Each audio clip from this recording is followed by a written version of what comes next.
Bihi nasta'in ala umuri dunya waddin wassalatu wassalamu ala asrafil anbiya'i wal mursalin sayyidina Muhammadin wa ala alihi wa sahbihi ajma'in. Faqala ta'ala fi kitabihil karim a'udzu minasyaitonir shaitanir rajim bismillahirrahmanirrahim ya ayyuhalladzina amanu taqullaha haqqa tuqatih wa la tamutunna illa wa antum muslimun. Rabbi shrah li sadri wa yassir li amri wa hlul 'uqdatam min lisani yafqahu qawli. Rabbi zidni ilman warzuqni fahma. Kita buka kegiatan ini sama-sama baca basmalah. Bismillahirrahmanirrahim. Bersyukur kepada Allah atas limpahan rahmat dan karunia yang telah Allah berikan kepada kita semua. Salawat salam semoga Allah limpahkan kepada junjungan alam Nabi Muhammad sallallahu alaihi wasallam. Malam ini saya lanjutkan materi tentang Kitabul Buyu' ini, kitab jual beli. Malam ini kita bicara tentang suf'ah. Suf'ah pakai shin. Suf'ah. Suf'ah ini di dalam Islam juga diatur jual beli suf'ah ini. Hak beli lebih dahulu. Kalau dalam bahasa kita, hak membeli lebih dahulu diberikan kepada rekan patungan. Misalkan begini, Pak Haji dengan Pak Haji Komar berdua beli tanah, kongsi beli tanah berdua itu 2 hektar, berarti kan 1 hektar seorang, tapi patungan belinya. Kalau seandainya Pak Haji Komar ingin menjual tanah yang 1 hektar yang tadi dibeli patungan itu, lebih diutamakan Pak Haji. Tawarkan dulu ke Pak Haji. Pak Haji, ini saya mau jual, saya tidak punya duit, tapi saya tawarkan pertama kali dengan Pak Haji. Ini suf'ah namanya. Jual beli dalam Islam. Suf'ah namanya. Bolehkah kita tawarkan kepada orang lain? Maka mudaratnya lebih besar. Takut nanti kalau tawarkan ke orang lain, dibeli oleh orang lain, tidak paham asal muasal tanah, nanti timbul persengketaan. Tetapi kalau Pak Haji sudah tidak mau tawarkan, saya tidak punya uang, silakan tawarkan dengan yang lain. Begitu ada pembeli, nanti diberitahu bagaimana. Nah, itu boleh. Tapi syuf'ah yang dimaksud adalah pertama kali kita tawari untuk dijual barang kongsi adalah yang rekan membeli sama-sama kongsi. Nah, dalam satu hadis Rasulullah SAW bersabda, "Man kana lahu nakhlun aw ardun fala yabi'uha hatta ya'riduha 'ala syarikih." Dalam bahasa kita, barang siapa yang memiliki pohon kurma atau tanah secara patungan, maka hendaklah ia tidak menjualnya hingga ia menawarkannya kepada rekan patungannya. Itu pengertian syuf'ah. Pengertian syuf'ah itu. Kemudian harta yang boleh disyuf'ahkan itu adalah harta yang tidak bergerak. Yang boleh syuf'ah, yang boleh patungan, kita beli patungan itu yang boleh itu harta yang tidak bergerak. Mana yang tidak bergerak? Rumah. Itu tidak bergerak. Tanah, kebun, beli kebun sawit, kan tidak bergerak kita. Tidak mungkin dipindahkan, dipikul, bawa pulang ke rumah, kan tidak mungkin. Kebun sawit tuh. Kemudian kalau di Arab dulu biasa kongsi beli sumur, karena sumur kan dijual airnya. Sumur itu bisa kongsi. Nah, sekarang mungkin bukan sumur lah kalau sekarang. Kalau sekarang mungkin beli mata air untuk buat apa? Nah, kayak ini kayak buat ini. Nah, ini kan sumber mata airnya tidak bergerak. Ininya bergerak, tapi sumber mata airnya tidak bergerak. Ya. Itu yang boleh. Adapun barang-barang yang bergerak itu tak boleh. Barang-barang yang bergerak tidak boleh. Jual beli mobil, kongsi. mobilnya yang belinya kongsi, itu tidak boleh. Itu karena barang bergerak, bisa dibawa-bawa. Ya. Jika harta yang tidak bergerak, jika sudah dipisahkan, misalnya diberi pembatas jalan masing-masing, ya, pihaknya sudah memilih bagiannya masing-masing, maka dalam hal ini tidak ada sum'ah. Beli tanah berdua, 1 hektar seorang, dibuat jalan tengah-tengah, jalannya dah ada tengah-tengah, gitu. Bagianku, bagianmu, jelas sudah. Itu sudah tidak lagi sum'ah. Jadi kalau mau jualnya dah boleh, karena dia sudah sertifikatnya dah misah, jalan pembatasnya sudah ada. Itu bukan lagi sum'ah namanya. Yang sum'ah itu kalau sertifikatnya masih satu, ya, tanahnya masih satu, itu sum'ah. Ya. Qala Rasulullah SAW bisyum'ati fi kulli ma lam yuqsam fa iza waqa'atil khudur wa surifatit turuq fala syum'ah. Rasulullah memutuskan syum'ah pada semua harta yang tidak bergerak, yang belum dibagi.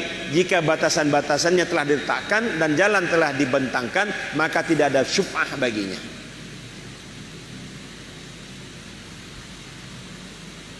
Ada pertanyaan? Ya. Ya, boleh, silakan. Assalamualaikum warahmatullahi wabarakatuh. Ya. Izin nanya Pak Ustadz. Di kampung saya ini masih tren ini Pak Ustadz. Kalau musim buah-buahan, ada istilah kami itu pajak Pak Ustadz. Kemudian contoh saya punya kebun, kemudian kan baru musim berbunga buah itu, kemudian saya sudah membayar pajak itu Pak Ustadz. Kemudian kita kan tidak tahu nanti hasilnya ini entah untung kan entah rugi, kita kan tidak pernah tahu Pak Ustadz. Bagaimana hukum jual beli yang seperti itu? Ya, itu yang kita larang. Kita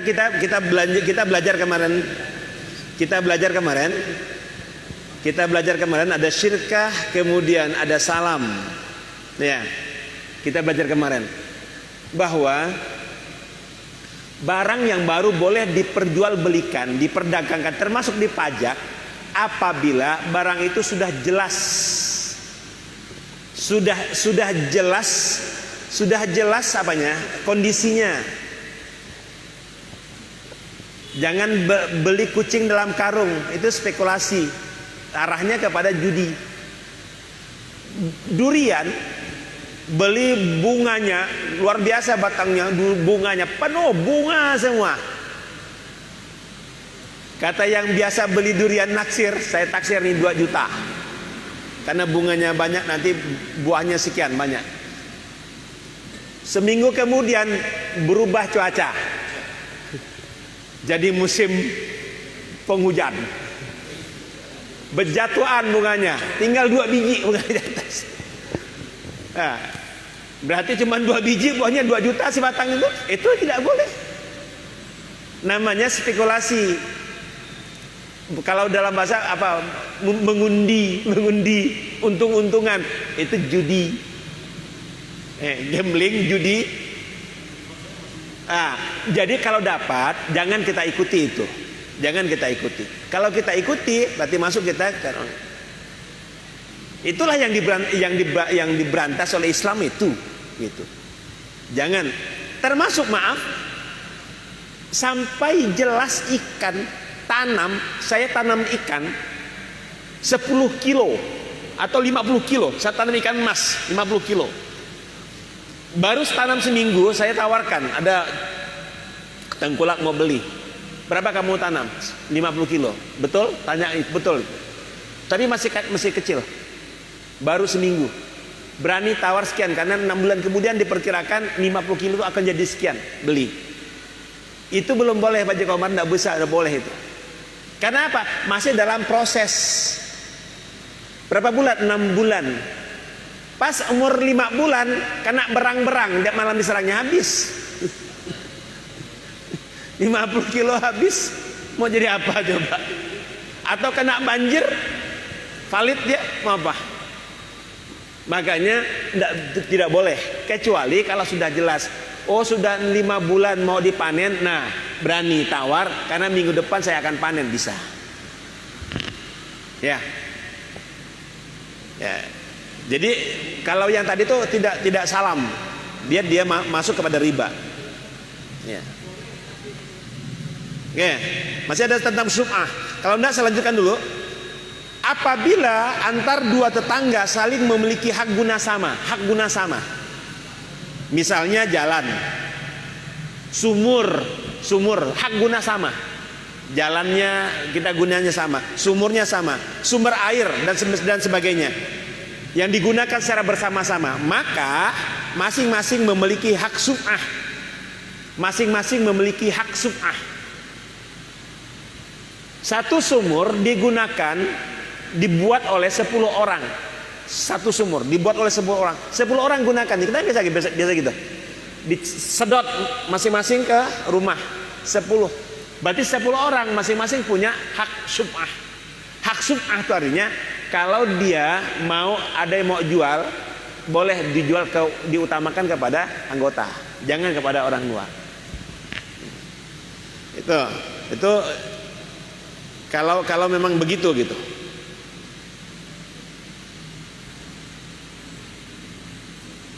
Ada pertanyaan lagi tentang sum'ah ini? Atau minggu yang lalu ada pertanyaan tentang salam, tentang syarikat.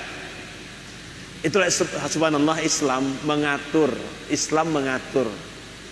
jual beli. Saya ingat betul Pak Imam kita almarhum. Pak Mursalin. Dia beli rumah seharga 125 juta kalau tidak salah saya. 125 juta. Rumahnya yang dipakainya sekarang itu. 125 juta.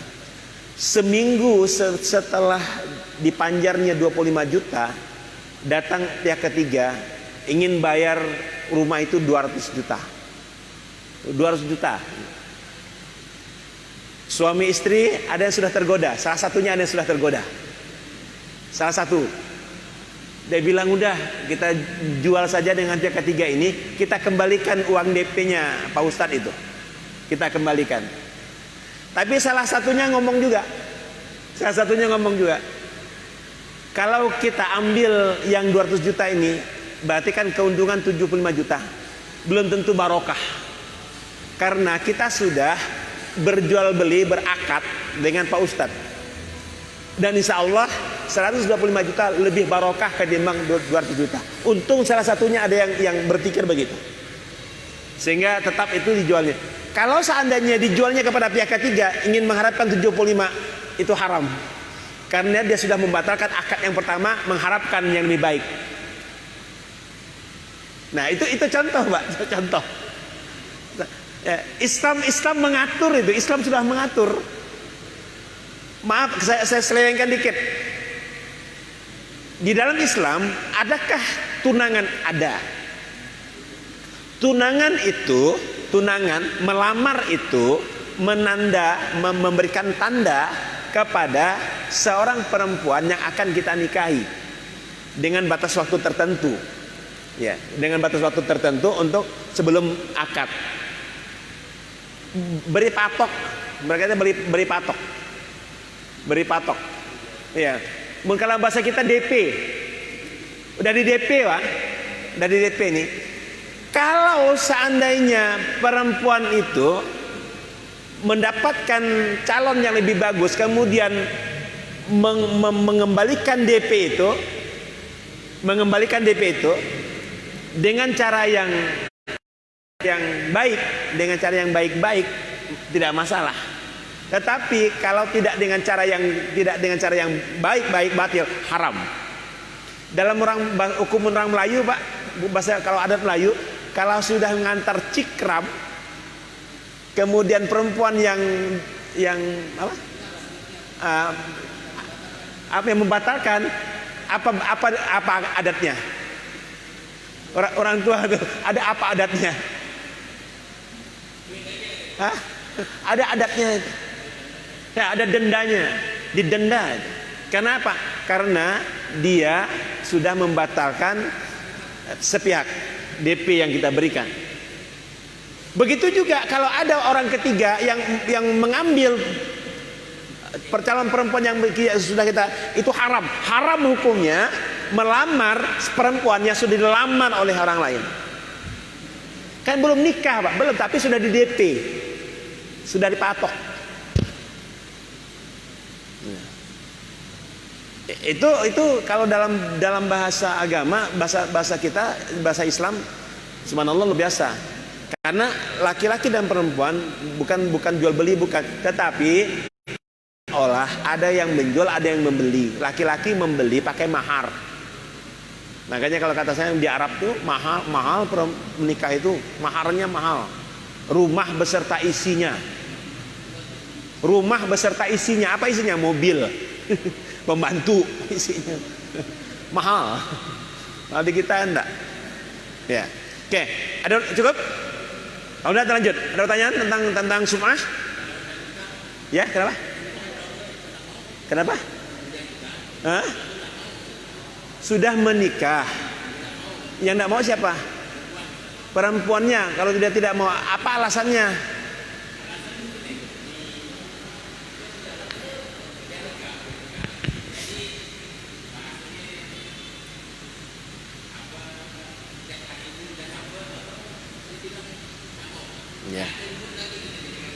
Ya.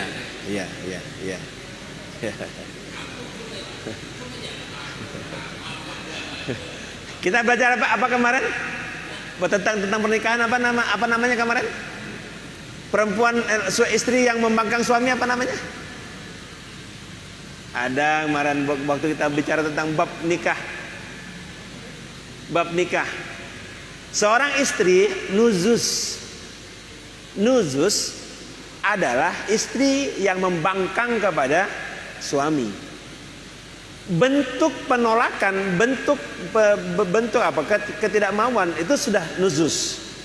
Suami bisa memberikan hak talak kepadanya. Kalau memang seorang istri memiliki alasan untuk tidak melanjutkan pernikahan, alasan-alasan tertentu yang kuat, maka dia bisa mengajukan kepada pengadilan. Atau dulu kalau tidak ada pengadilan, dia bisa mengajukan kepada walinya bahwa saya sudah tidak berkenan lagi dengan dia, tolong diurusan perceraian. Namanya hak apa namanya kalau perempuan? Laki-laki hak talak. Kalau perempuan hak fasah. Dia punya hak fasah. Mengapa? Karena sudah tidak lagi mau dengan suaminya. Tapi dengan alasan yang jelas. Kalau alasannya tidak jelas, nuzuz, membangkang. Nuzuz itu haram karena dia sudah membangkang kepada suami. Ya. Tapi kalau alasannya jelas, dia punya hak. Maaf, suaminya impoten, itu kan jelas. Nah, atau suaminya tidak bisa memberikan nafkah lahir, jelas. Ya. Ini tapi kalau tidak ada alasan yang jelas, berarti dia nuzuz. Gitu ya. Oke. Lanjut, ijarah.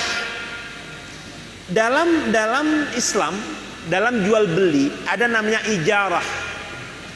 Apa ijarah itu? Sewa menyewa. Bolehkah sewa menyewa? Boleh. Namanya bab ijarah. Ijarah adalah akad terhadap sesuatu manfaat jasa untuk jangka waktu tertentu dengan imbalan tertentu. Segala sesuatu yang dapat diambil manfaatnya tanpa mengurangi barang tersebut, maka sah untuk disewakan selama tidak ada larangan syar'i yang menghalanginya. Ini ada satu hadis diriwayatkan oleh Aisyah, wasta'jaran Nabi sallallahu alaihi wasallam wa Abu Bakri wa rajulan min Bani Daili summa min Bani Abdi ibnu Adi hadiyatin khiritan al-khiritu al-mahiru bil hidayah. Kata Rasulullah, kata Aisyah, Nabi bersabda, dan Abu Bakar mengupah seorang petunjuk jalan menuju Madinah yang mahir dari Bani Ad-Daili, kemudian dari Bani Abdul bin Adi. menyewa guide. Dulu ternyata guide dah ada. Jadi ada sewa, ada pengguna jasa guide, penunjuk jalan. Dan itu disewa, dibayar. Boleh, boleh. Tidak ada larangan hukum syarak. Tidak ada. Ya. Kecuali nanti kalau ada larangan hukum syarak. Apa larangan hukum syarak? Misal laki-laki guide-nya perempuan. Laki-laki mau survei hutan. Yang jadi guide perempuan. Jadi guide boleh disewa, tapi ada larangan hukum syarak. Mengapa? Berbeda jenis, tidak muhrim. Haram. Haramnya karena ada larangan syarak. Hah? Biarpun preman, bukan bagaimana. Yang namanya perempuan tetap perempuan. Laki tetap laki. Ya. Survei hutan berminggu-minggu di hutan sana. Ya. Guide-nya itu tidak boleh. Atau kita membayarnya dengan barang-barang haram. Contoh, saya minta bayar guide dan minta guide, yang dia minta bayar dengan arak. Minta bayar dengan arak, dengan minuman arak atau tuak. Maka haram. Mengapa? Karena larangan syarak. Larangan syar'i, haram kita bertransaksi dengan menggunakan barang haram, termasuk tuak, termasuk arak. Maaf, rokok itu kalau dalam bahasa saya pernah ditanya, kebetulan yang nanya itu beberapa kawan itu secara ilmuwan bagus lah. Yang nanya mahasiswa, dosen-dosennya ada. Pak Randi, bagaimana dengan yang merokok dalam Islam? Hadis dari Aisyah, min husnil islami tarkuhu ma la ya'ni. Min husnil islami tarkuhu ma la ya'ni. Landasan Islam dibangun pada 3 dasar. Rukun Islam, rukun iman, rukun ihsan. Rukun Islam 5, rukun iman 6, rukun ihsan 1. Orang yang merokok, makanya kalaupun dikatakan tatarannya tataran makruh, tetapi hadis Rasulullah jelas dia sudah melanggar tataran landasan ihsan, rukun ihsan. Min husnil islami, sebaik-baiknya orang Islam itu adalah tarkuhu ma la ya'ni, meninggalkan sesuatu yang tidak bermanfaat baginya.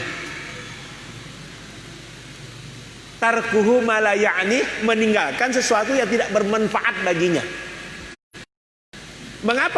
Mengapa ada orang yang merokok tenang-tenang saja, dia mengatakan bahwa rokok itu masih bermanfaat bagiku.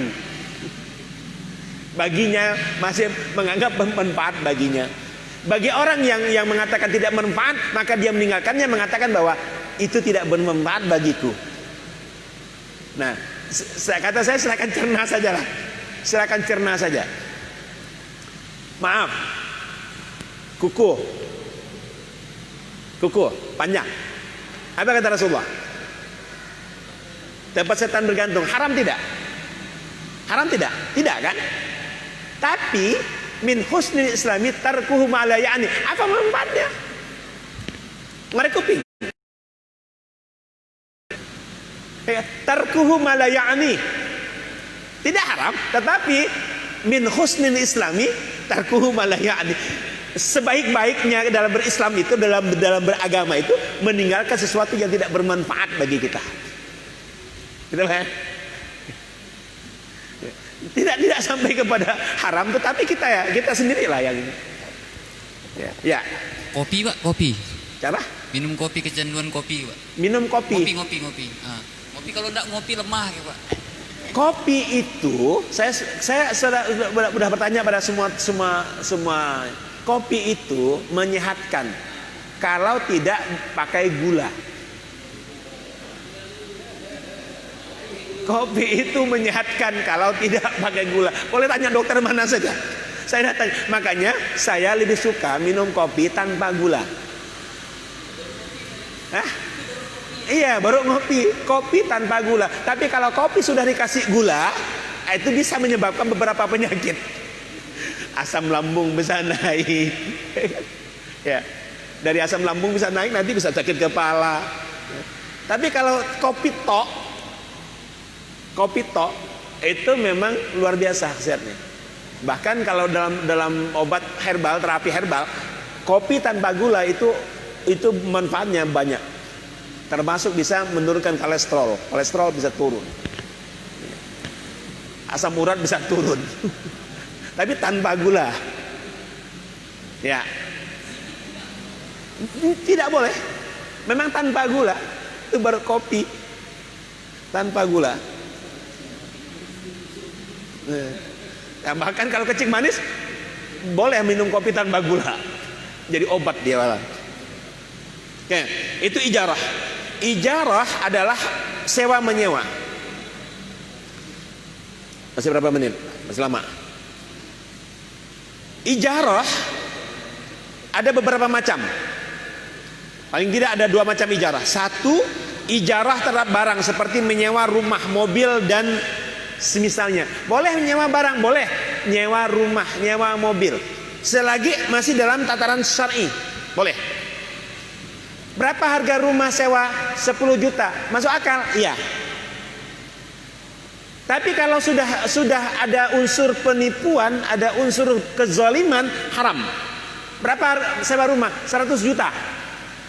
Kiri kanan hanya 10-20 juta. Dia 100 juta. Mentang-mentang tidak tahu orang itu, ada unsur penipuan, ditipu karena tidak tahu harga. Penipuan namanya, ada unsur penipuan. Boleh sewa menyewa, tetapi dalam syar'inya dia salah. Bolehkah menipu dalam Islam? Tidak boleh, haram. Ya, itu yang pertama. Yang kedua, boleh sewa menyewa pekerjaan. Apa sewa menyewa pekerjaan? Tukang rumah, ya kan? Bayar. Tetapi satu kata Rasulullah, apa? Jangan engkau bayar upahnya setelah kering keringatnya. Jadi kalau sewa menyewa atau membayar boleh, tapi dengan catatan sebelum kering keringatnya maka kita sudah bayar. Sunnahnya. Kecuali kalau sudah ditentukan bulanan. Gajian kamu mingguan ya mingguan. Gajiannya bulanan. Ya kan? Berarti dah kering dulu keringatnya. Tak boleh. Ini memang dah perjanjiannya mingguan, bulanan. Tapi kalau tidak ada perjanjian harian, maka kita bayar sebelum kering keringatnya. Boleh di depan. Kalau memang dia mengharapkan di depan. Datang orang ke rumah, Pak, saya minta kerjaan.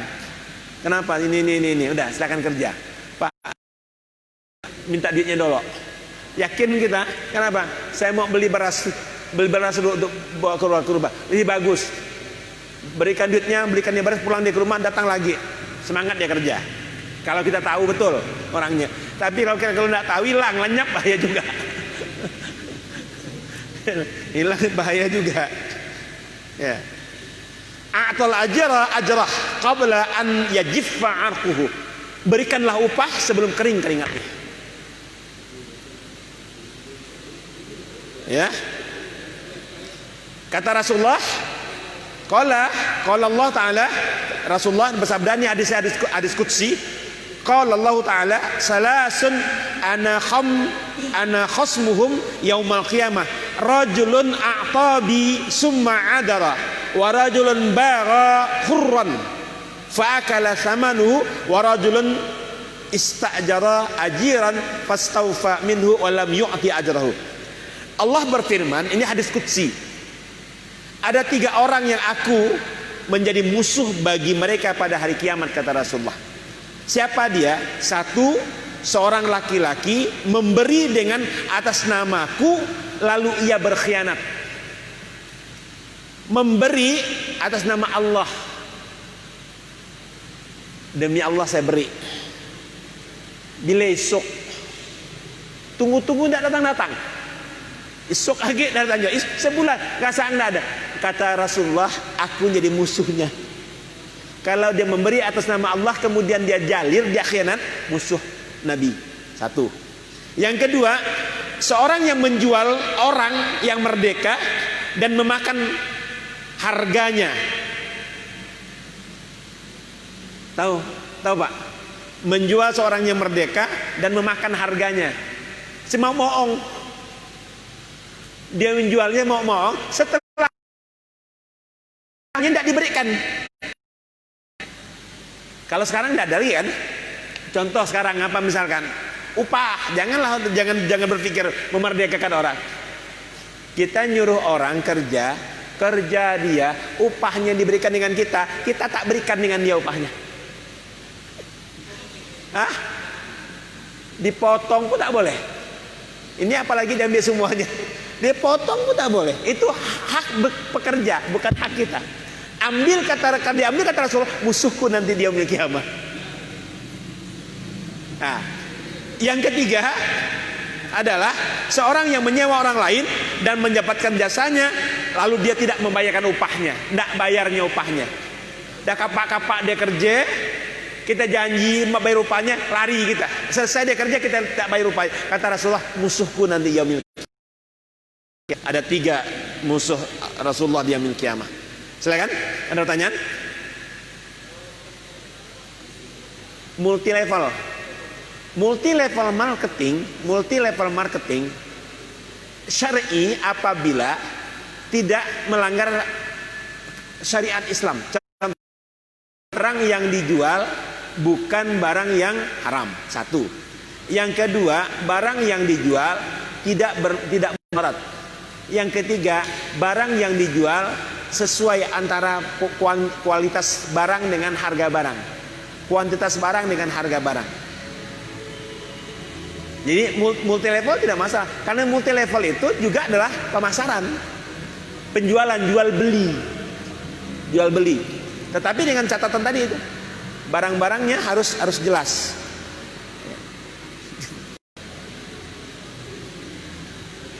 Contoh apa multi level? Contohnya apa?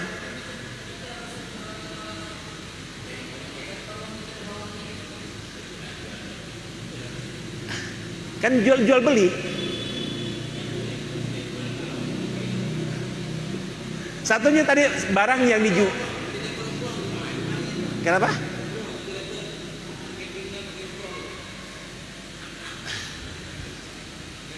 Sebenarnya membantu, cuman disalahgunakan oleh pengelola. Sebenarnya sangat membantu multi level umroh itu, cuman disalahgunakan oleh pengelola. Itu saja. Makanya Kementerian Agama sangat memberikan persyaratan yang berat kepada pengelola travel yang multi level itu. Nah, ya, kalau tidak sanggup menyiapkan uang sekian maka tidak bisa.